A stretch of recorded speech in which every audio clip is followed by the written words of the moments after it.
Olá, meus amigos e minhas amigas. Em seu canal do Telegram, por meio de uma publicação postada hoje, sábado, o presidente ucraniano Volodymyr Zelensky escreveu que 3 pessoas perderam a vida e outras 19 ficaram feridas em Kharkiv, uma cidade no nordeste da Ucrânia, devido a ataques russos.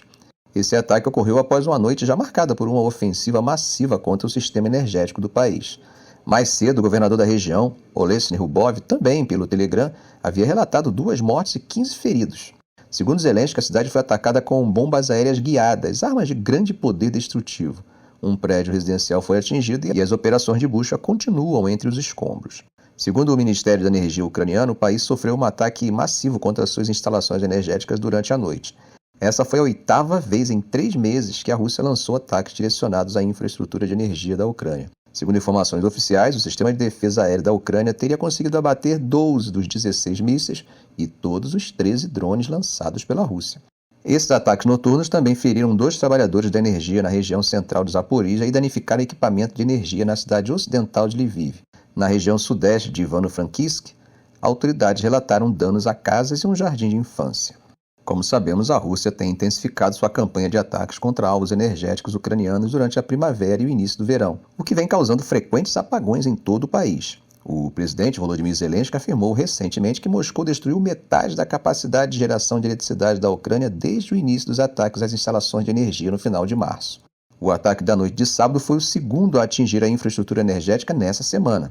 Como vocês lembram, na quinta-feira, autoridades ucranianas relataram que 7 funcionários ficaram feridos e a infraestrutura energética, incluindo uma estação de energia, foi danificada em um grande ataque noturno. Para tentar contornar esses danos, a Ucrânia está comprando energia da União Europeia, mas isso não é suficiente para compensar o déficit.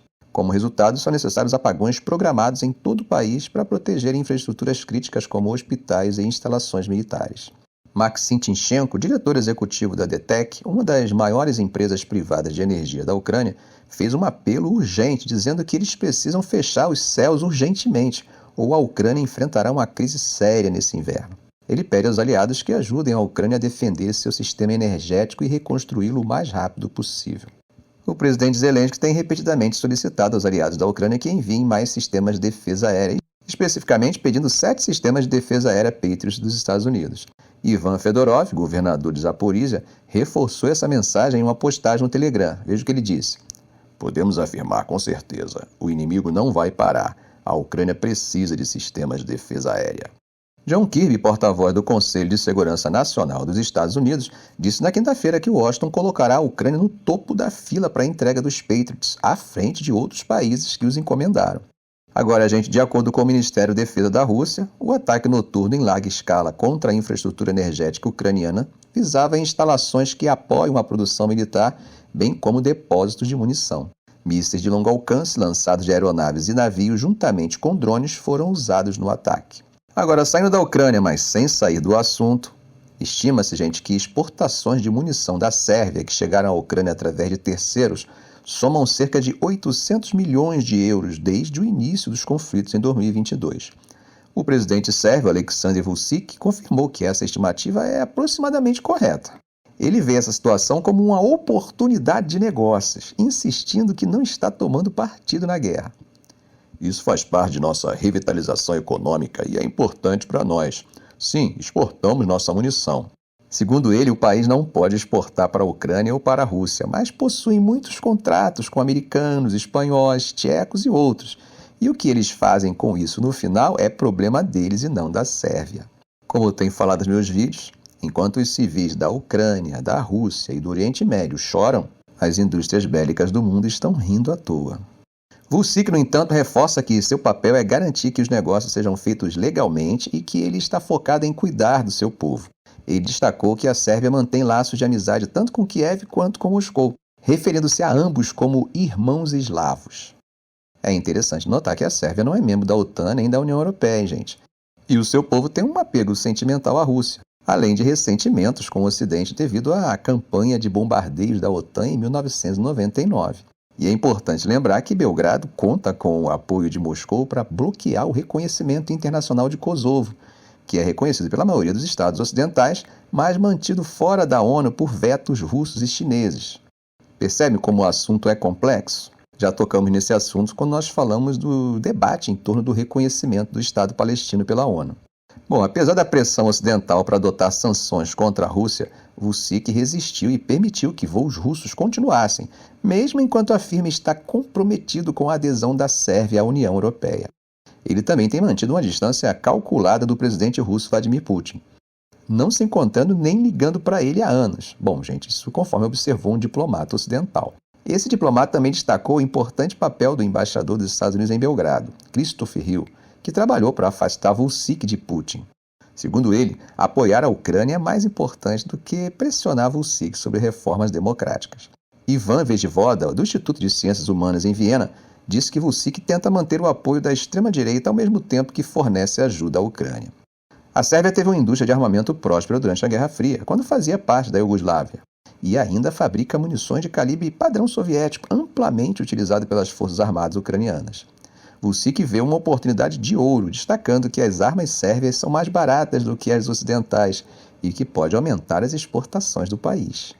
É interessante ainda mencionar, gente, que a participação da Sérvia no fornecimento de munição à Ucrânia é tão discreta que, segundo diplomatas e analistas, elas acabam não refletindo nos dados oficiais. O Instituto Kiel para a Economia Mundial, que monitora o apoio à Ucrânia, não rastreou diretamente as atividades sérvias nem encontrou evidências sistemáticas de contribuição deles. O ministro das Finanças da Sérvia, Sinisa Mali, disse que a indústria de defesa, que emprega 20 mil pessoas no país, pode expandir rapidamente. Veja só o que ele falou. Vejo isso como um grupo de negócios. Acho que ainda estamos muito abaixo das capacidades dos países mais desenvolvidos, mas agora é a hora. Enquanto isso, o governo eslovaco pediu à polícia que investigue o ex-ministro da Defesa, Jaroslav Nagy, por doar caças e um sistema de defesa aérea à Ucrânia. Essa ação do governo atual, liderada pelo primeiro-ministro Robert Fico, marca uma reviravolta importante na política eslovaca desde que assumiu o poder em outubro de 2023, interrompendo o fornecimento militar à Ucrânia, mas permitindo o fornecimento comercial. Bom, vamos entender um pouco mais dessa situação. No ano passado, o governo anterior da Eslováquia doou uma dúzia de caças MiG-29 de fabricação russa que estavam fora de operação, além do sistema de defesa aérea KUB. Segundo Igor Milichev, secretário de Estado do Ministério da Defesa e membro do partido governante, essa doação expôs o espaço aéreo eslovaco e colocou os cidadãos em risco.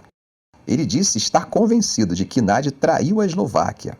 Milichev afirmou ainda que o Ministério da Defesa está apresentando uma queixa criminal por suspeita de sabotagem, traição, abuso de poder e descumprimento de deveres fiduciários. Por outro lado, Nagy negou qualquer irregularidade e afirmou que tomaria a mesma decisão novamente. Oleksiy Reznikov, ex-ministro da Defesa da Ucrânia, elogiou Nagy, dizendo que ele foi proativo e profissional durante seu mandato. Reznikov afirmou com confiança que todas as ações de Jaroslav foram direcionadas para garantir a segurança das casas eslovacas, evitando que passassem pelo que os ucranianos estão vivendo atualmente. Uma das justificativas usadas por Milichev é que o governo de Nagy estava em um período de administração interina e, portanto, tinha autoridade limitada para tomar decisões de política externa. Enquanto isso, na Ásia, nada de apagar a fogueira se podemos colocar um pouco mais de combustível. Eu falo isso em relação à chegada do porta-aviões nuclear dos Estados Unidos, o Theodore Roosevelt, na cidade portuária de Busan, na Coreia do Sul. Essa visita que ocorre hoje marca o início de preparativos para exercícios militares conjuntos que acontecerão ainda esse mês, envolvendo não só a Coreia do Sul, mas também o Japão. Como vocês sabem, a cooperação entre esses três países tem se tornado cada vez mais intensa e tem contribuído para aquecer o clima e aumentar a temperatura das tensões com a China, assim como com a Coreia do Norte. Segundo os líderes dos três países, em uma cúpula realizada em agosto passado, ficou acordado que exercícios militares anuais seriam realizados para fortalecer essa aliança Washington-Seul-Tóquio. E é exatamente isso que estamos vendo agora. Esse mês, os exercícios chamados Freedom Edge vão reunir as marinhas dos três países em manobras que incluem guerra marítima, antissubmarina e defesa aérea. De acordo com o contra-almirante Christopher Alexander, comandante do Carrier Strike Group 9, o objetivo é melhorar a interoperabilidade entre essas marinhas e garantir que estejam prontos para responder a qualquer crise ou contingência.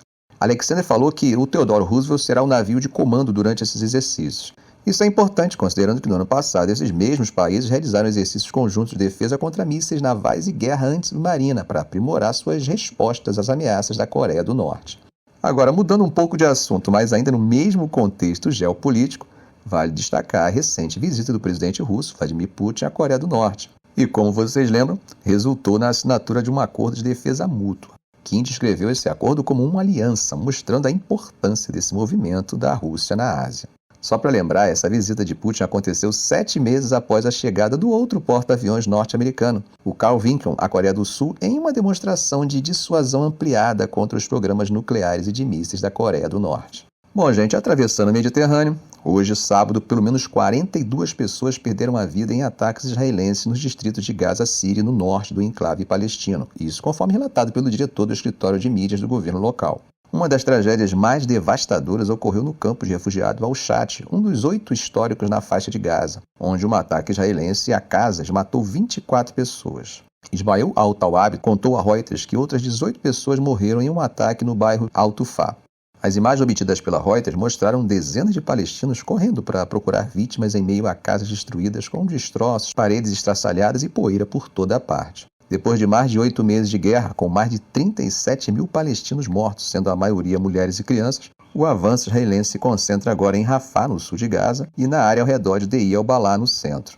Moradores relataram que tanques israelenses aprofundaram sua incursão nas áreas ocidental e norte de Rafah nos últimos dias. No sábado, as forças israelenses bombardearam várias áreas, forçando muitas famílias a se deslocarem para o norte. O exército israelense afirmou que suas operações em Rafah continuam sendo precisas e baseadas em inteligência, resultando na morte de muitos combatentes palestinos e na desmontagem da infraestrutura militar. Na sexta-feira, o Ministério da Saúde de Gaza informou que pelo menos 25 palestinos foram mortos em Mauazi, no oeste de Rafah, e 50 ficaram feridos após um projétil de tanque atingir uma tenda que abrigava famílias deslocadas. Ficamos por aqui. Se esse vídeo foi útil para você, faça um comentário, compartilhe em suas redes sociais, dê um like. E é claro, se ainda não for inscrito, inscreva-se no canal e ative o sininho para não perder os próximos vídeos. Ok, gente? Um grande abraço do professor Arão Alves.